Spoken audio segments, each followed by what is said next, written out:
Hi, this is Laurie from To the Trade for Interior Design Community, and I have Jenny Warner from J. Thomas Designs with me. I'm so excited to talk to you, Jenny. We have met, I think we met at Market, Yes. and I clicked with you immediately. And Oh, so, and then we've seen each other again once again since then in Birmingham. So I think we have a lot to talk about because I now know your backstory so well, and I think it'd be very interesting for our audience to hear. I love your journey into a profitable interior design business. I think a lot of designers really need to hear that right now. But let's first start easy. What brought you into the world of design?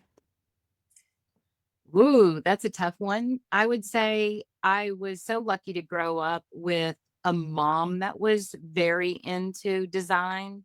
And although she wasn't a designer, we did have a designer for our restaurant. And I kind of followed him around like a little puppy and, was always like probably wanting to help and I'm sure annoying him to death. But yeah, I would say that was part of it.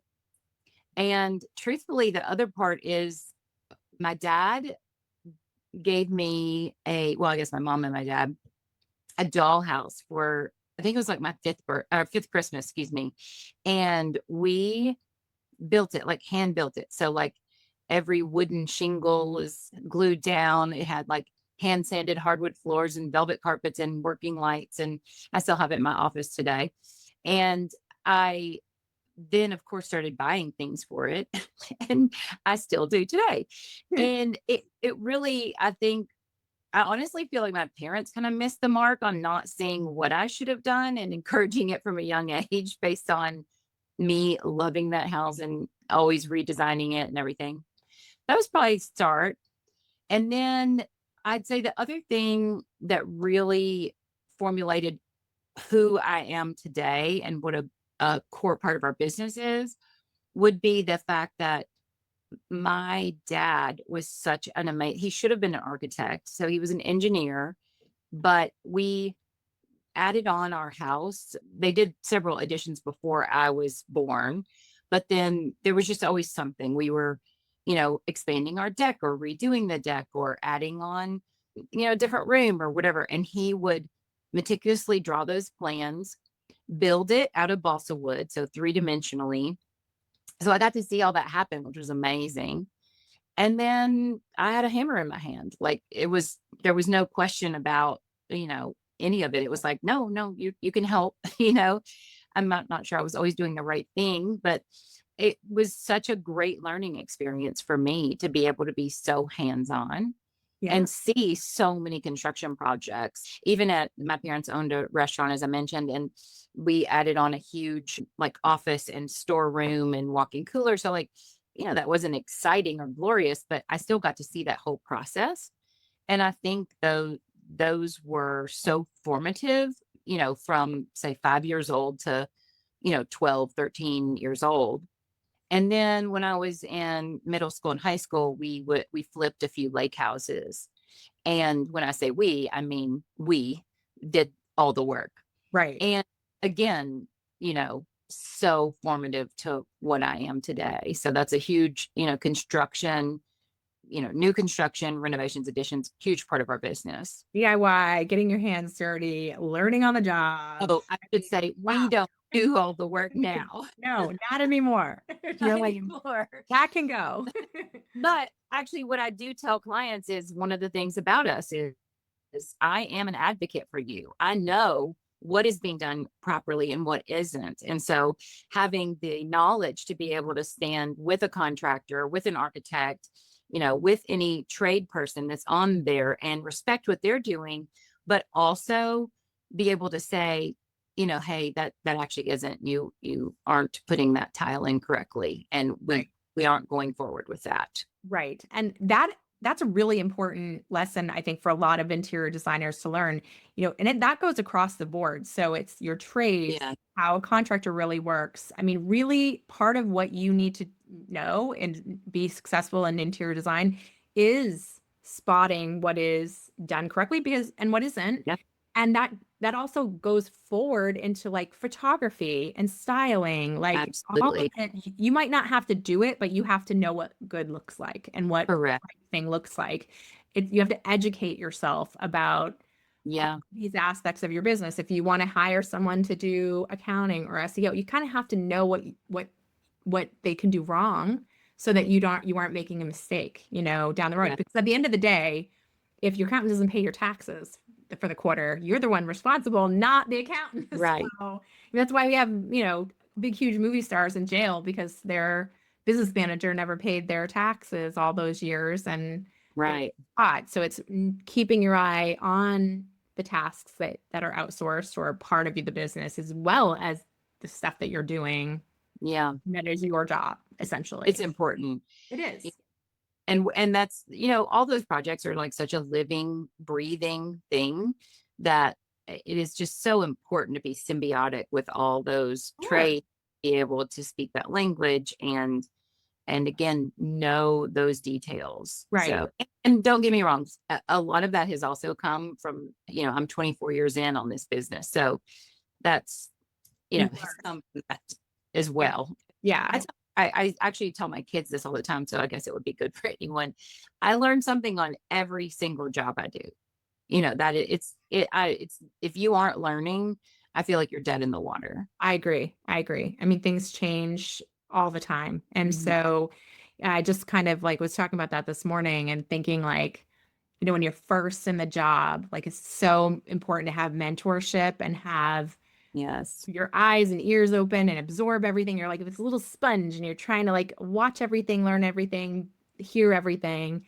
And then as you go forward in your career, you become more you're still doing that, but it becomes much more filtered and much more nuanced because of your Yeah. experience and what you can kind of go, oh, well, I wouldn't move on this, but I will move on this. Or that's useful information, but that really isn't, and you kind of have, or I've tried that and it didn't work for me, or those kind of Yeah. happen. So I feel like that's why you and I hit it off because I think we're so captivated by all this information. sure. Yeah. Yeah. Yeah. We're, I love new things. I just was yeah. playing around. So I did a AI talk in New York City with Jenna Goodzik, like Yes. just I think it was like a month, Her, something yeah, like her, that. it's like, She's so just, great. But y- she was talking about how Midjourney, which I've used before, but had kind of abandoned for this other AI, photo generator called Google yes. Electric. I like that. It's made by a designer, so it looks very designer Hmm. for my blog because they're not copyright Yes. images. So I do that a lot in the blog or on our Instagram, like on our reels that we do the fun memes. I like have Yeah. a nice designer image behind. So anyway, she was telling us how you can now in Midjourney take in any photo. So like the photo you have of your design you have behind you, like you could turn those into videos. And they're actually so good. I've been playing with it all morning. It's so good. It's Okay. I think, pricey to do it, but it's no, like so good. I hope it isn't bad, but I'm pretty sure Sarah Blakely just had one of those where she took she's this Yeah, Spanx I and know her. Yeah. yeah. Yeah. She had a picture of her from like, I don't know, the 90s where she went into a mall in a bathing suit to Yes, get a discount on something. And it turned it into a video of what was happening around it. That was pretty fascinating. it is. It's so We have crazy a lot to of do free that. time in the world, don't we?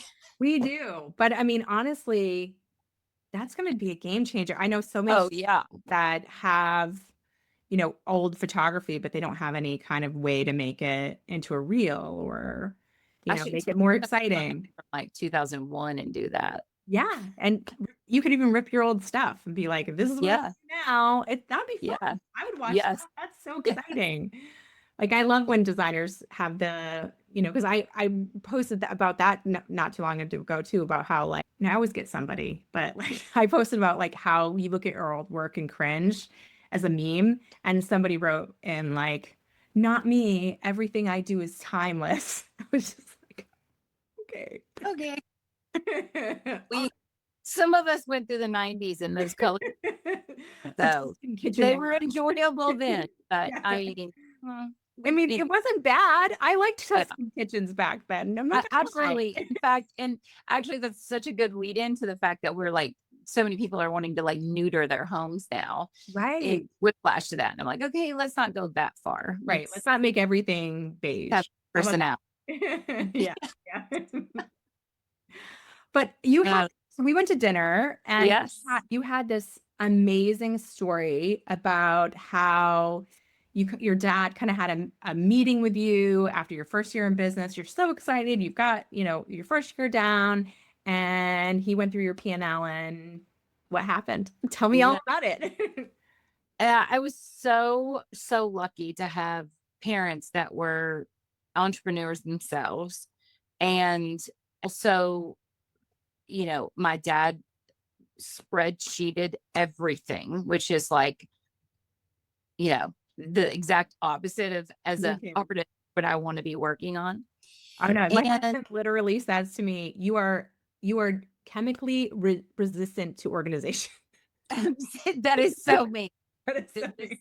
it's just like, "No, can you make the boxes purple? Okay, now I'll look at your sheet. Thank you so much." Yeah. Yeah, so and, all the time, "Oh, you needed to have taken more business classes," or, "Oh, needed to do this." And I'm like, "You know what? I just feel that if you're going to work hard, it doesn't always work out, but if you love what you do and you love what you're selling, and you love what that you're helping build these homes, like, it hopefully really will work out." But after that, what of opening a store, working for it was probably a year, the first year, maybe it was the second year. And, so great to have some clients right off the bat. And I worked my hiney off. And it was my second client, and it was a entire historic renovation, gutted the whole thing. I was they were both doctors. I was there every day checking on things because they couldn't be. I mean, it was like your dream job right off the bat. And my dad was like, "Hey, let's look at your, like this past year." And I had billed 2 hours a week, 2 hours. And it was a 100% my fault. It was me not billing. It was me being like, "Oh, no, I shouldn't really bill for that because, I'm just so sweet." Yeah. And well, You're no, I nice. really, I don't want to bill for driving over there, or I don't, whatever. And to be honest, I think everyone, I know you talk a lot about, a little bit of standardization, not across the board, but that would be nice. And part of me is like, I also feel like people need to not hit bottom, but they need to have skin in the game. They need to go, wow, that okay. No, that is not. I was working like every minute. And at that point, I was running a store and doing all my design clients either before or after the store opened. So, I mean, when I say I was luckily young and single and could burn the candle at both ends, I was burning the candle at both ends. And it was, it hit home so hard to see that on paper. And Right. again, the spreadsheets are not my thing. To be honest, I still don't make them, but now I have a bookkeeper and an assistant that, help and kind of put it in front of my face. But that hits home and you go, wait a minute, I am worth more than this. Like Right. I am working for you. I am doing things that you aren't doing yourself. And that is a service.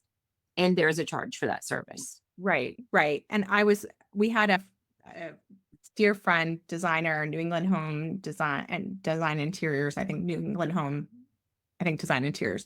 She was saying that same thing, basically. Like, honestly, I can't really, like, I will burn out if I am not making money. I will have start being resentful against my clients if I'm not making money. And I want to love my clients. And so if you really want to love your clients, you have to bill for your work, or eventually that's going to erode your love of the work, your love of, just the client. So true. It's going to erode all the relationships you have.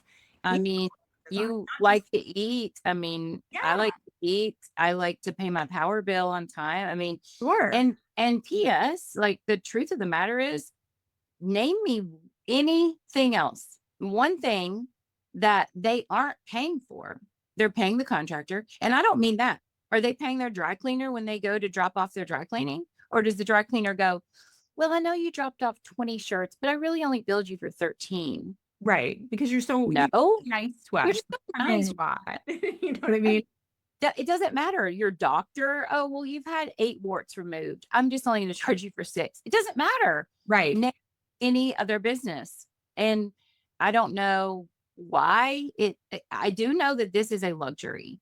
This is Right. not, this is not for everybody. This is, it just is what it is. This is a luxury for people. So if they're making the choice to pay for it, it's also an insurance policy, in my opinion.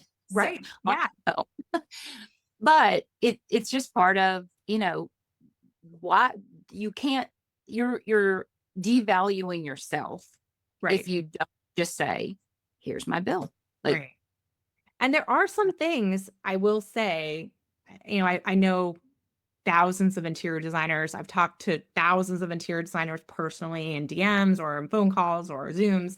And I can tell you a lot of designers do two things that I kind of understand sometimes, but I don't condone, which is like sometimes I'll see designer who bought a product that just had to be in the space and they'll do it because they want the photography or they have an idea that they really need to level up or whatever that might be.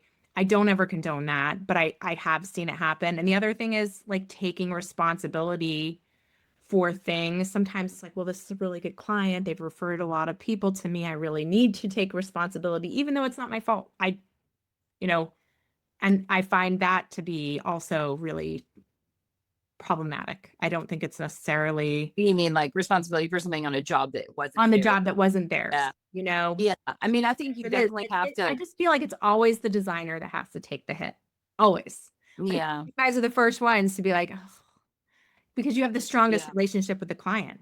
You have the Right. closest relationship. You get very intimate with the client, and then they become not friends, but friendly, sometimes friends, and so you're the first things that the contractor or the tile guy or the painter sometimes are much, much more reluctant to eat.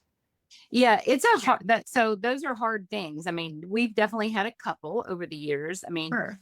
we like if I showed you some of our paperwork, I mean, I go through and highlight and triple check and we do a check and balance between my assistant. I'm not buying someone's tile and I'd rather buy my own tile. So, Right. we are really, really tight on our, you know, ordering and all of that. But I will say, I mean, there's been times where something has happened. Sure. And I had a, it was like 2 years ago, we were building something, great client, entire home, love the client. I mean, great. And it was really actually the tile vendor and the shades came, the bullnose was not the same shade as the field tile. And it had started being installed. He didn't catch it. Kind of the tile guy's fault on that as well, but when we went back, the company wouldn't do a thing. So I will tell you right now, I did replace that tile because I wanted to maintain that relationship and I wanted to keep the project moving. So I don't want to upset the builder, but I will never in my life step in that tile showroom again. Right. And I will tell any designer in Atlanta or anywhere else where not to go because Right. you aren't be supported. Right. And it was clearly them. I mean, they came in 2 different I shades, mean, like, there are going to be yeah, there are like going to be things that are your fault, absolutely. So I if think it you, also depends because yeah, you're walking a fine line. I don't ever want to lose a builder. right, I want the builder to be happy with me too. So I'm sure there have been a few things where we've helped take the hit maybe, but in general, I lean more towards trying to be that advocate for my client and saying, unfortunately, this is really the tile guy. But, right. I try to do it in the most diplomatic way because I also don't want to lose, No, that you want to relationship. preserve relationships and you want to make sure you're a team player, but at the Mhm. same time, you don't need to take the financial burden all the Right. time. And it's very tricky because sometimes, Yes. the overall aesthetic is your responsibility. And so Correct. it gets muddy waters. And I guess the reason I'm bringing it up is because I think that designers often are in that squeeze so often. And if you aren't making a profit, also, if you aren't making a healthy profit, Yeah. How do you do that? Now Right. you paid them Correct. to fix this Correct. problem.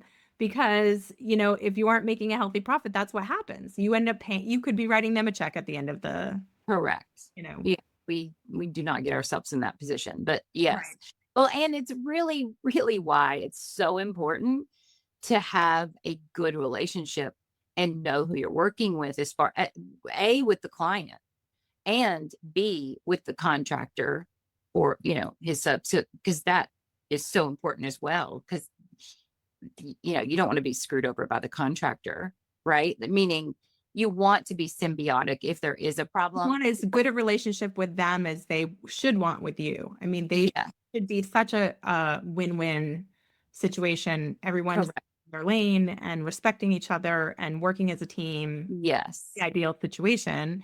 But that doesn't mean you, as the designer listening, if you're brand new or you're struggling with those confrontational conversations, because that's hard to Yeah. do. Just recognize that you need to do it for a reason. You have to Yeah. get over that fear of having those confrontational conversations or in a diplomatic way. Yeah. And I wouldn't even do consider it that. conversational. I would consider it an adult conversation about a project that's a living, breathing thing that ebbs and flows. And hey, we've got to talk about this. We Right. all want to we all want to walk out a happy, with a happy project in the end with good photos. I want Right. good photos. Well, and more so than that, I want a happy client. Like that is so important to me. Yeah. And and then the builder is going to want me to refer people and the homeowner to refer people and have a good project. So it's just really trying to have a symbiotic conversation Yeah. about Yeah. what it is. I love so part of the other thing that I really wanted to talk about too was that you are, I think, a very good team leader too. So you have a team, you treat them well. How did you start that process? It's a very difficult process for a lot of interior designers in that scaling, like the responsibility of having someone on the payroll and, having a good Yeah. working relationship and being able to delegate well. All of those things are a struggle for so many designers. What was your process in doing that? Yeah, it was really I pretty difficult. I say it ended up not being that difficult, but I thought it was going to be difficult, I would say. And I had gone to, several seminars. And in fact, one seminar of someone that does, it was at ADAC and 2-day seminar. Man, I still have those notes. And they are fantastic notes. If you are a business that has like 3 people and you want to scale to like 10. And I was like, hi, would would you what about for one person and you want to scale to 2? You know, it that information is a lot harder, I think, a lot harder to find. I think you can find I've already built a few. What I would say for me is I delegated the things that I didn't like to do, which, as we discussed, was really the finances. Like, I still look at them and I still oversee that.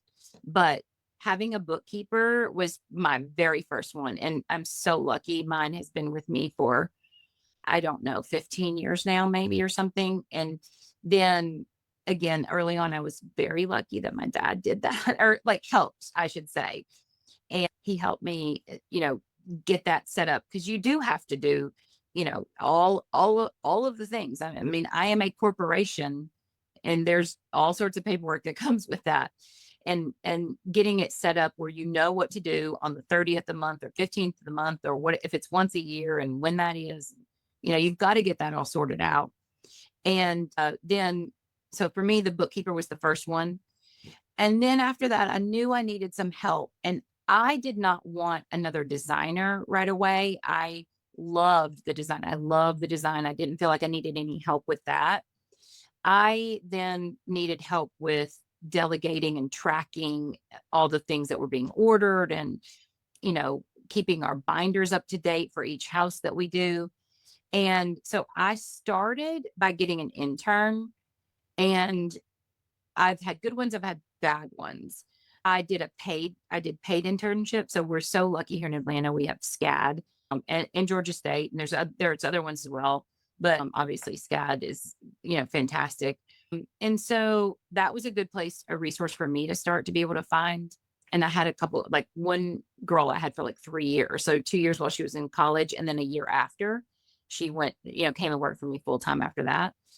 And that was super helpful and kind of started me on the journey of figuring out what I was passing on to that person. What am I giving you to do? And it really started helping me hone in on, all those protocols that people have in place. Right. Uh, Keeping up with the what I consider the boring details, Right. but are so needed. Right. They're the Um, standard operating procedures. And when you're training someone to take those over, they need to know how to do it. They need, this is how this works and how we can Absolutely. pay. I mean, if you're going to hire someone, I have had a huge staff in my career. And if you do that, it's a lot of more communication than you think.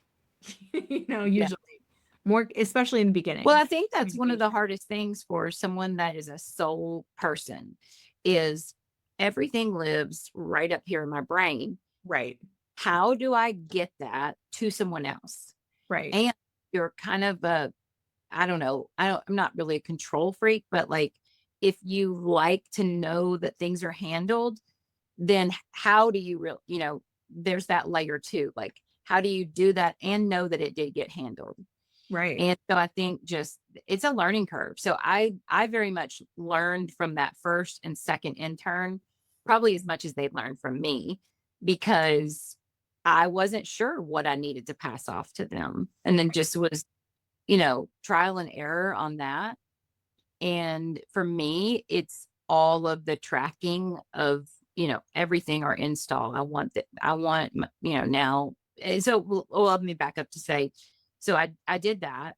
Then I kind of found that it was a little too youthful from, like the sort of intern situation, but I learned that I needed someone and what they were doing. I wanted an older person. Right. And so what I really started doing, because we live in town Atlanta, is I put feelers out and I was like, hey, I want someone to come work in the office, very symbiotic. It could be 5 days, it could be 3 days. If you live nearby and you want to go home and let your dog out at lunch, like that's what I'm looking for. And it has since worked. Like basically, I have found early empty nester that is neat. It's great for them to have a little extra money. They may not want to work completely full time. And it works really well from my office. Right. And that's who I've had after. So Right. I've had 3 of those. Right. So, and we are just, unless we have an install, if we have an install, I need you to come dragging your bloody arm behind you. And Right. we are getting this done. You need to get it done. But any other day, I just want to I want to be this way with my clients. I want to be symbiotic. And same with my employee. If your dog is sick and you need to go take it to the vet, I'll see you tomorrow or I'll see you this afternoon. Yeah. Right. And tomorrow we may stay until 7 p.m. Right. Okay. Like that's fine. I'm Yeah. good with that. You Yeah. know, we did yesterday, for example, we were installing 16 bedrooms in these 4 projects that were right next to each other. And we got there, we started at 8 a.m. and we were leaving at 7 p.m. And normally on install days, we go get, it's called Treat Your Feet. I don't know if people have them here. I love this. I really We wanted were, to ask you this too, because yeah, we put it out that today that, what do you do to celebrate the end of a project? What do you do to pamper yourself, yeah, reward yourself? And surprisingly, like a majority of designers said nothing. I just start the next project, which I was like, no, like I mean, even really like the science behind this of like that dopamine rush of rewarding yourself, yeah, love your job more, it makes you feel like there's a finality and an ending, and it kind of like resets your brain. So it's really important to have a uh, reward, whatever yes, that reward might be. And you do this for your staff, which I was like, yes, this person yeah. knows what they're doing. Well, I mean, self preservation too. I mean, I'm Ooh, new. yeah. But yeah, so it's sometimes it's just my assistant and I, sometimes it's the other two girls that work, some, and it just depends on the size of the install. And yesterday we were so hot and so tired. We were like, okay, we're gonna do it Monday. But we will go do that. And Yes. we'll start our week off and doing that instead because we deserve it. We were Right. on our feet. She went above and beyond. I went above and beyond. We were, always on install days, it's just above and beyond. Now we're not like, oh, look, we put a lamp in. We better go get our feet. Like, No, no. no, this is like a real day. And then I would say the other thing, as far as like rewarding, is, if we're out and our meeting went longer, my assistant tends to bring her lunch almost every day. But if we're out and our meeting goes a little bit long, we're going to stop and pick up lunch and then I'm going to pay for that. Like, it's just, every so often that'll happen. And my assistant, she really is truly amazing. And I was just gone to Maine a week ago or whenever it was. And, I'll bring something back, like almost every trip, because she's helped me put it in Google Maps, or she's helped me type up my itinerary because I don't like doing those kind of things. And I always try to bring her something back just as a treat. So I don't know. I think there's so many things that little things that you could do. It doesn't have to be huge. I mean, it doesn't Big, have to be, it really more, it's more important that it's something that resonates with you than it is. It doesn't even have to yeah, cost anything. It could be, I'm going to sit outside for 2 hours and paint, yeah, or I'm going to take a pottery class tonight, or yeah, I want to go listen to my favorite, album in peace and quiet in nature. It doesn't have to be something that is expensive, but it does. I think that the reward system, or clicking into the reward system when a particularly good phase of the project is done, or when the project is yes, over and you've done install, then it makes you enjoy your job more and helps you reset and 100%. rebalance and give to yourself. Because I do know designers are stressed out. I feel, Oh, I mean, absolutely. obviously I absorb it a lot just because Yes. Oh, you're a designer? That must be so fun. oh no. It is fun. And as my Some husband will parts of say, it fun, some parts of it are really yes. fun. And some My parts, husband, my husband says, I know people think you're a designer, but really all you do is deal with broken crap. right. That's You're a bro- good way to look at and I'm it. like, yes, Sometimes, sometimes. Those definitely take longer than the non-broken crap. yes, yes. Yeah. Well, what is something that you think that you'd love to see happen for your business that you've gotten it, to where you're really, it's singing. What does the future look like? What is that? I think that you're discovering that now. What is that your heart tell you you I want? feel like it's always a journey. And it was funny. I had a call with Jackie the other day, and she was saying like, okay, well, you need to reverse because, I go like, I don't know, what do I have left? 10, 15 years? Like, I'm not Right. really sure. I mean, I'm probably one of those that won't ever really retire necessarily, but shift into other things. And so I think that's what we're looking at, are, other legs of the stool. What else do we want to add? I'm also really looking at, okay, hey, some of our projects are 2-year projects plus, and from the ground up. And, if I have only like 10, 15 years, that's only like six or seven of those type of projects. Which ones do I want to? Right. Right. Right. And so we're really honing in on that. And I guess that's a little bit legacy type questions, but she was saying, well, you need to think about like your retirement and, what you want to work toward. And, you just work towards that. And I think I'm such a creative person. I went, like, I don't think I can work towards one thing. What do you mean? I'm not going like this. Like, I'm going like this. Like, I want to, Right. 40 things. I have all these ideas brewing around in my head that I want to play Well, I around. think, that part of that is too when your kids get older Yeah. and, the time that you had to spend. I know for me, that's what's been happening. I have had friends in the same age group, and I'm like, you do that, didn't build a huge community at the same time they were parenting. So they're like, what do I do now? Like, I've been spending all of Mhm. this time raising these people. They were my primary focus. Had, friends I've had like little jobs here and there, but not really fully Yeah. working. And they don't know what to do with themselves. And I Yeah. think that people that have this huge like this industry is so interesting because there's so much you can do in it and there's so many Yeah. possibilities that you probably couldn't focus on for all those years, but were kind of filing in your head somewhere. And now you have some time to start thinking like, what is that? What of those ideas is actionable or that What I are we? really still want to do? Yeah. So for us, we're really looking at what we want to do. We're honing, I would call it.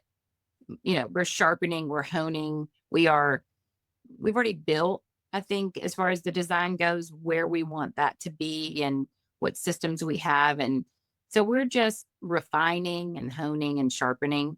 And that's a lot of, I'm listening right now. I'm doing a lot of education, a lot of listening.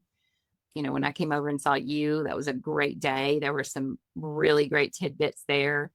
And I think it's just putting my ear to the things, some of the things we talked about before we came online, was like just SEO. Like, what can I do to hone? Like, I have my brand. I love my, you know, like look of all of that. It's just, again, sharpening up, Sure. tightening up.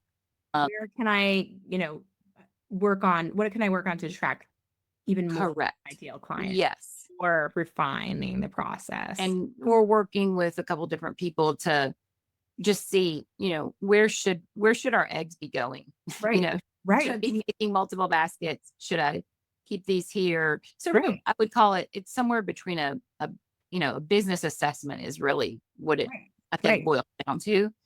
And I've been probably a good hard 6 months, but I think that's probably going to be at least a year process of, to get to where I feel like, wow, that really paid off of, Right.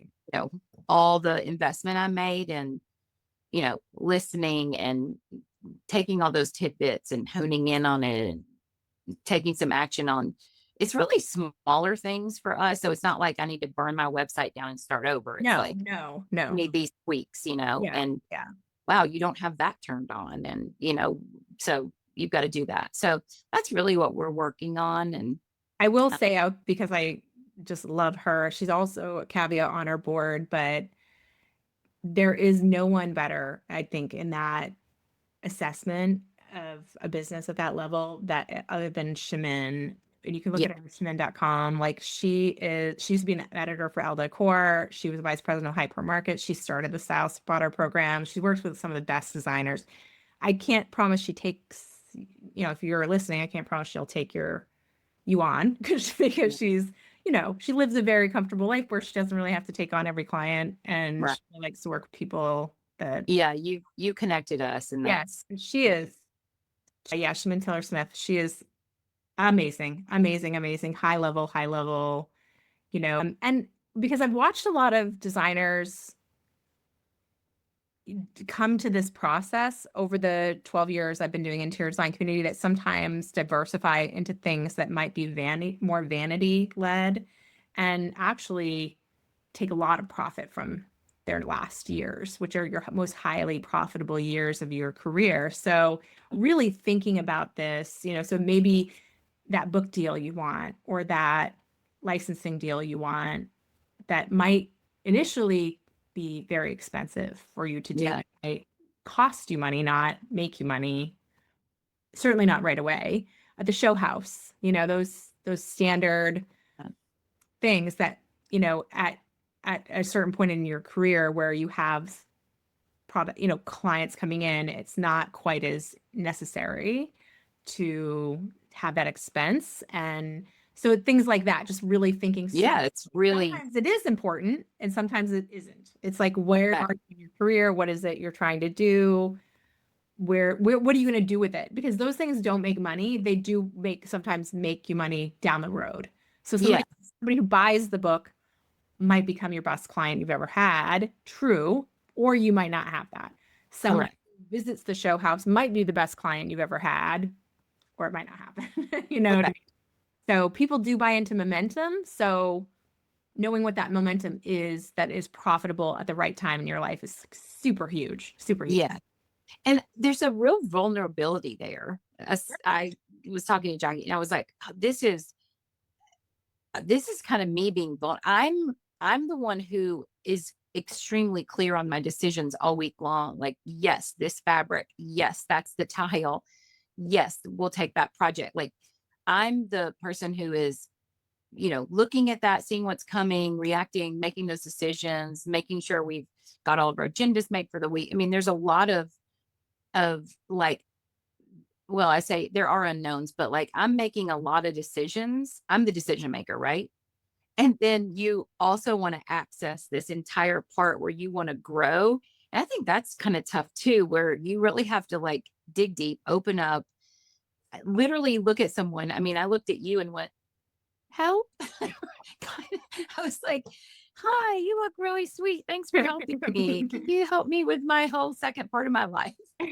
Yes. No, no. Yeah, Know like the people though. really, like it took a minute. And do not get me wrong, like we could have a full other call about I have had some experiences that were shaking me. And I'm a pretty tough cookie, like on reaching out to a PR or reaching and started getting that ball rolling. And I just look back and I think, well, it was God saying like, not the right time, or I just wasn't being led in that direction for whatever reason. So I like to think that it was preservation on, the reason it didn't work, but they're still tough to hear at the time. Right. Like, so I think it's just a very vulnerable to like open that up and start asking all those questions and having to Right. sift through all of that information and then, making some moves with the information that you come out with.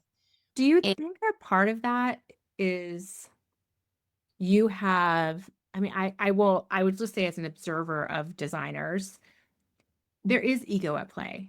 And sometimes, the way other people perceive you when you've gotten 20 years down in the business and you're successful and you have great projects and your work is so good, it almost pigeonholes you into not being able to be vulnerable to say, I don't know this, or I don't know that, or I need help in this area, because the perception out there is so, well, that designer has it all together, and nobody wants to ruin that feeling or that right. that perception out there with about themselves. Yeah, I don't know.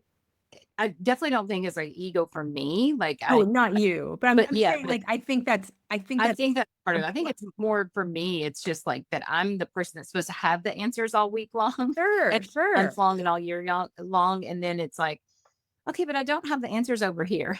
Right. And Help, I'm uncomfortable just with like that. Yeah. it can be kind of uncomfortable. Yeah. Yeah. And it's been great. Like I have learned so much in the choices that I've made in like the last 6 months. And I don't know yet what it's going to be or how it's helping me, but I know that it is like, Right. it's been fantastic. But it kind of leads me to think a little bit about, say, the change I've seen at like High Point Market. So when I started going to High Point Market in, I think I want to say my first year was 2001. I really need to go back and see for sure. But, designers just like, it was like, I think it was a full week then or even longer. I would go at the tail end when the reps were gone and I could just kind of, walk through the showrooms. No one was bothering me, but they really kind of poo-pooed designers. And Right. then the recession hit in 2008 and they were like, oh, designers are still working? Awesome. Let's go after them. And Sure. now they're like, come have our snacks, come to our showrooms, and it really has been a big shift, right? And we have all these Huge. Huge. panels and we have all these discussions. And as much as I love all of that, it's so much. Yes. Even for me who can like tune out some, I can't even imagine all these younger designers coming in and being like, oh no, like I'm not doing that. I haven't built that up. Like it's almost like, is it there's sort of a fine line between it being detrimental because it's so much information and you have to figure out what you don't need of that information, Right. right? You Uh, absolutely do. That is, I will say that is 100. If there's one thing you can take away from High Point is go there with the biggest filter you've got on, because yes, if the advice you're hearing doesn't sound like, just seems shocking to the whole room, or everybody's like, it's probably not really good advice, because nobody right. should be shocked about I something mean, that yeah, you're I saying. have I've heard heard some things. crazy stuff at High Point. I'm not gonna lie. I offline, I'm gonna tell you one, and Yeah. but it was something that went. I cannot believe that you just said that, and Right. you said it, and it was. quote unquote a, high level person. And I was like, I cannot believe you just sent that information out it to so many people. That was so wrong. Like Right. that was so wrong. Right. Anyway, Yeah. yes. And you have to go, yeah, that you have to know who you are and go, yeah, that's not for me. Right. I Right. need this or I need that. Cause there is really good information. There is, but you do have to weed But through it. I mean, cor- anyone can be placed on a panel. Anyone. People ask to be placed on a panel. PR agencies ask to place you on a panel. Sometimes the brand is asking the moderator to place someone on a panel. Mhm. You've never met them really or know what their business acumen is like at all. I try to make sure I'm very vet the people on my panels, and I typically don't have, and I probably should do more of it, but I don't typically don't have designers on my panel. I typically try to bring in people that can help designers that I know, I, like, here's a really great finance guy. yes. Here Yeah. is somebody who has an overview on project Yes. management software that you've never heard. Here's somebody who Yes. understands photo styling better than you could ever imagine, or a lawyer who can understand contracts better. Yes. Because to me, I want you to walk away with actionable advice that So matters. important. And Like, that's this is important how for this will help your any business. level. Yeah. But even for someone who's been in business as long as I have, like it's great, especially if you do want to grow a little bit or a Right. lot. I mean, it's that those are you've had fantastic people on. Oh, Yeah. I think we have had some of the best. I mean, well, I'm gonna Yeah. count I'll my toot your back a horn. little bit, but No, but they've it's been because great. we are in a weird position in this world of interior design that I listen to the problems all day Right. long. So I kind of, in my head, I already know the problem and I just need the solution. And that's not Yeah. that hard to do. But if you're Correct. like coming up with a panel, and I so often see panels that I'm like, what were they thinking of that title? What were they thinking of that? Y- I never get that question. If I can never get that question, why is there a you panel on it? yeah. Like, because I get hundreds of questions a month, so from designers. And if I don't see it on a regular basis, Yes. it's not a problem that designers need to solve. Correct. I So, mean, what you're doing and what you're offering, it's amazing. And it's such an, I mean, in a way, it's a niche, except for, I mean, how many members do you have? Or like, like you have yeah. crazy, and it brings so much to the table. And it's like it's that business support. It's also comedic relief at the right time. It's and the polls are fantastic. Like it's really it's a great support to our design community for sure. I mean, it's Well, I mean, I never intended to do it. I fell into it through working in this industry, and now it's become like the thing I think about. I think about it all the yeah, time because once you're in it and once you have yeah, questions, then you go, okay, there's some really complex problems to this mhm, industry, and no one's working on it to yeah, solve them, like to right, solve the problem. So, I know I'm one person, but I also know that I have such a supportive group of designers who it's in their best interest to help me. So it's not like I'm really one person. I've got a army right, at me that yeah, will rally and help. And so that kind of thing, it's like always like, how can I make real changes? Because even though we have a lot of fun and it is really lots of memes and jokes and questions, yeah, we have a lot of fun. But yes, and that's the main focus, like that's a huge focus. But because of it, what trickles all down is that there are real serious problems in our industry that we need to solve. There's a lot of misogyny. There are designers who don't have any retirement savings. There are designers that have very difficult time selling their business when they do retire. They're designers without the proper insurances and too much liability and don't have contracts and the whole thing. I mean, I get those. I mean, you see, it's like a tip of the iceberg. You see the questions we put out there, but there are hundreds of more questions and Zooms and conversations that I have behind the scenes with designers for yes, free, just because we're supporting the community and our sponsors that are paying for the community is what allows me to do that. But that is what I'm trying. I'm not nickel and diming you. I'm not trying to, you know, right, I feel yeah, like everything else is always trying to charge you, squeeze you, yes. want And something from you're you. So the vendors that you have that support you. That's so. I I get mean, it. They're it's they're all great. designer brands that understand and Yeah, really want to learn and listen And I have I meetings mean, too behind the scenes yes, to educate them. This is what right. they would how they would respond to that. This is how they would think what they think about that. This is what they really want from you because I have so many designers that I listen to that this is what Yes. I brand. mean, honestly, across the board, I think Curry does they are amazing. I mean, I know a lot of great sponsors, but as far They as are so good. They are they are one of just my hands favorite. down the best. They really try so hard to have their finger on the pulse of the design community and everything that's going on. And I think that's just so important. Can I tell you, years ago, we have a small private Facebook group too. So it's you have to be nominated by someone who's in it to get in it. So it's very hard to get into it because you have to be friends of somebody who's in it, you know. Yes, but you have to friend me and I can let you in. But you have and we have Curry has been in there from pretty much the beginning because we were friendly with their family and so Yeah. they've been in there and they have said many times they're like, just like be because it's the rule is no selling. So it's like Yeah. even though we will let in certain brands and whatnot, they can hear the problems, but they Yeah. can't sell. But they can DM you and say, "Oh, that discontinued product you're looking for, let me go into the back stock and see if I can find it." Yeah. Or they can message you and say, "Hey, saw you had a problem. Let me fix it. Like I didn't know, your rep didn't tell us yet." Those kinds of things that senior leadership can do that no one else can do, and they have learned We have talked also about this. fixed I don't those know, problems. Like they really do maybe what, 2 weeks ago? Know your reps. know them well, like their names, their wives' names, husband's Yes. names, like know them, not Yeah. just like kind of know them. Right. It's Absolutely. so important. Yes. If you're buying from vendors, like Yeah. I know there's a whole segment of designers that don't do that. That's fine. You're No, it's not. buying, but No, it's not.